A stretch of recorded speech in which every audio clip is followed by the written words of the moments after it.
I told the brethren that the Book of Mormon was the most correct of any book on earth, and the keystone of our religion, and a man would get nearer to God by abiding by its precepts than by any other book. What would your life be like without the Book of Mormon?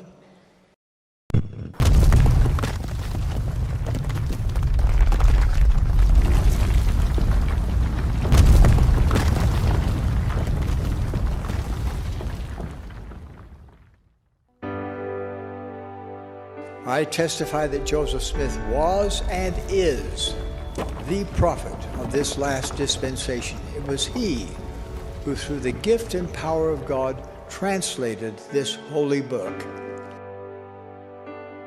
This is the book that will help to prepare the world for the second coming of the Lord.